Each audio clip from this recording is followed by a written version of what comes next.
back to another video and part two of the series. Last video, we went over enterprise security network configuration. Now we're going to head on over and look at gathering intelligence on threat actors and vectors as well. So we're only going to do just a few exercises. Again, not going to be a very long video, but we're going to take a look at a threat map. So what threat maps are, they depict the occurrence of threats in real time. And several cyber organizations, they have live threat maps themselves that are displaying that threat data as well. For example, checkpoint.com has a threat map that displays a lot of information globally, right? So you got the top targeted cities, countries, just areas in general, top malware types, along with the attacks as well. And I'm actually going to have us take a look at one of them. I mean, so many you could take a look at: Sonic Wall, Kaspersky, Akamai, or Akamai rather, threat butt hacking attack, Sophos threat tracking, FireEye. You know, it's just so many you could take a look at. But nonetheless, we're going to take a look at one here. So let's take a look. Let's take too long. Now, when we take a look at the world map here, we'll see that it's displayed with some curved lines, right? So when we view the map, right, we'll notice that the lines start from a specific country, and then it will connect to another country. Now, the point from where they are originating from and the location from where the threat is originating, for example, in the given map, the originating threat is the US, right? And then then the target country may be Poland or Sweden or another country. And this is actually a real-time map. And therefore, the depiction of these lines that we're taking a look at are actually happening at this very moment, which is crazy to see, right? As far as the indicating attacks from country to country is just, wow. I'll never get used to this. So if we look at, you notice that at the present, right? Let's see if, I don't think the whole thing is we can take a look at. So let me see if I can zoom. Looks like it doesn't want me to.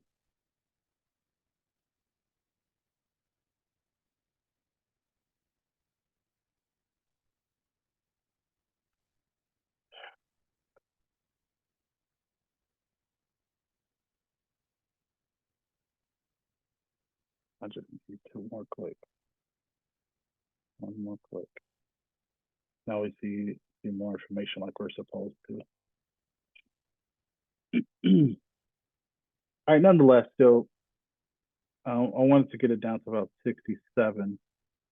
The 75, I guess, will do. So now that we see that the left and right panes are now visible right here and here that we weren't able to see before, and it continuously gets updated multiple times in a second.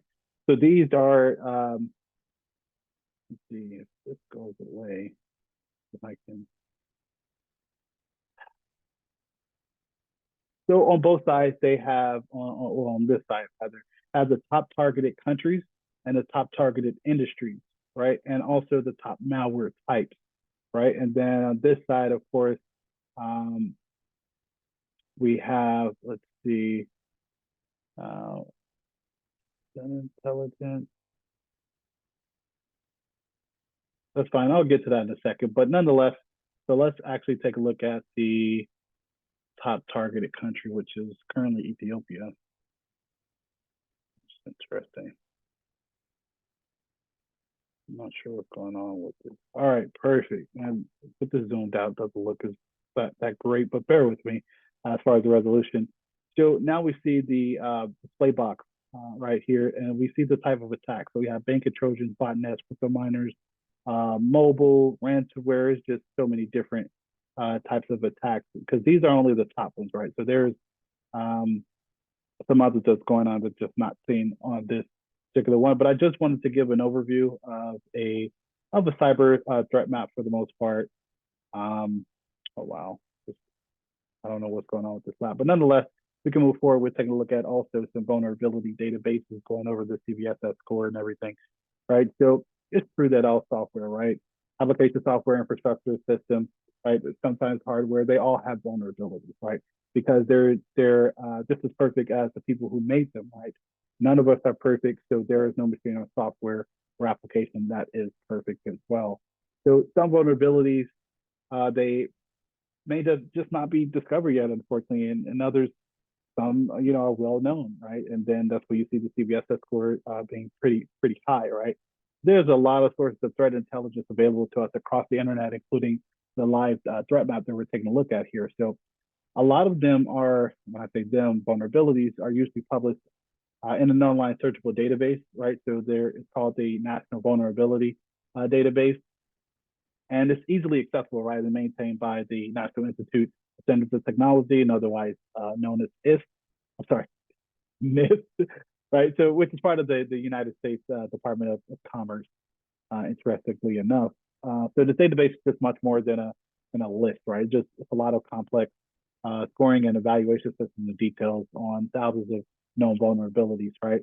I could speak more about it, but I'll maybe cover that in another video as far as a bit more in depth, but I just want to touch on a little bit.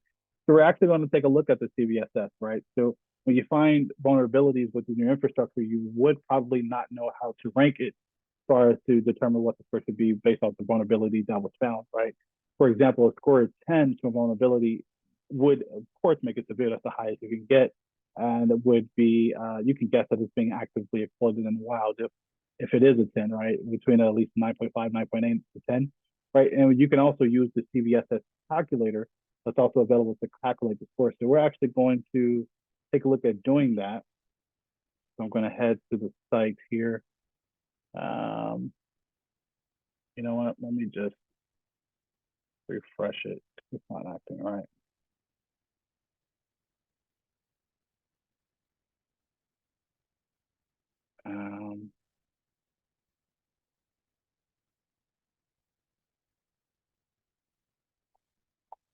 Okay.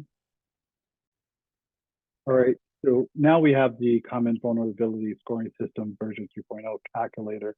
So we can actually mess around with a few vectors here. So it has a couple of different things here: base score, temporal score, right? Environmental score. Just so many different ways.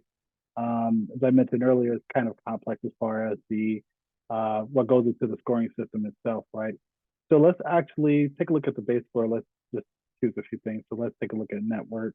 It's an issue with the network, high complexity, privilege required, low, UI. Let's take a look at probably none, right? The scope, unchanged, right? So confidentiality, high, integrity, high, availability, high.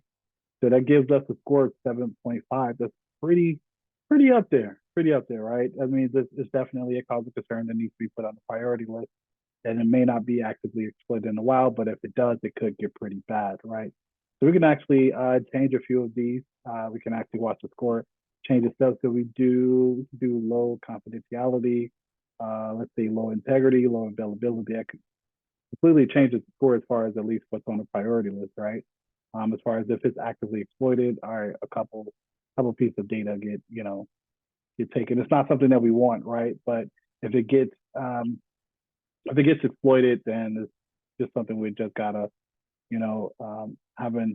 have our incident response team get into action, begin to eradicate, remediate, and all those good things, right? So we also, so now that we went over this, we can move forward with knowing what the MITRE attack is, right? It's a knowledge base that provides information on adversary methods, right, that they have collected from real world incidents, right? So it's an open database, right, that can be used by an individual or an organization. The information that it provides can be used without any charges, of course. So it contains the information that anyone can use to develop a threat model, which I will be covering a video on constructing a threat model as well. So the MITRE attack knowledge base is widely used across different sectors, right? Public, private, government. Any organizations developing security products also use the knowledge as well to integrate their required information into their products. So we can actually take a look at MITRE attack if the when 10 will stay active long enough to do so. Let's go ahead and go there. There's that. All right, so there's a couple of different things here, right? So this is a database, right, of a lot of different things, right? Well, so many different things. It gives you different tactics and techniques used by attackers. Like this is so lush with information, right? It also provides like mitigation methods for enterprises and mobile. Provides information for mobile security, and you can find information on the software that's used in the attacks. Like an example would be, where is it? Let's see. I think here. We do mobile. Take a look at one of them. It was one I saw before.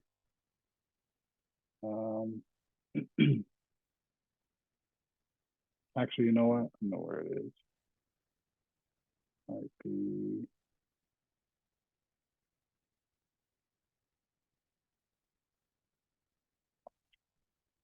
There it is. I want to take a look at ones I saw earlier, and I said, yeah, I'm going to take a look at that one. It was going to be, if I remember correctly, Andro Rat. I believe, from what I remember, it's pretty much what it sounds like. Right? Darn it. But that's fine. So an example would be like Andro Rat, right? But there's a dedicated web page for each software where MITRE provides a vast amount of information about the tool and its techniques, right? But nonetheless, this is the end of this video for gathering intelligence on threat actors and vectors, which I plan, like my long-term plan to dedicate my career to in the long term. But nonetheless, this has been the end of this video. We covered a few things such as just, threat maps. We saw globally as far as, threat attacks happening in real time, what the top software is ever being used for malicious software, right? And the countries, also cities, took a look at MITRE attack and a few other things, right? But yeah, that's also, could be part of your OSINT. Nonetheless, I'm rambling at this point. But nonetheless, so in the next video, we're going to be doing determining some security vulnerabilities, and hope to have some fun there. I'll see you there.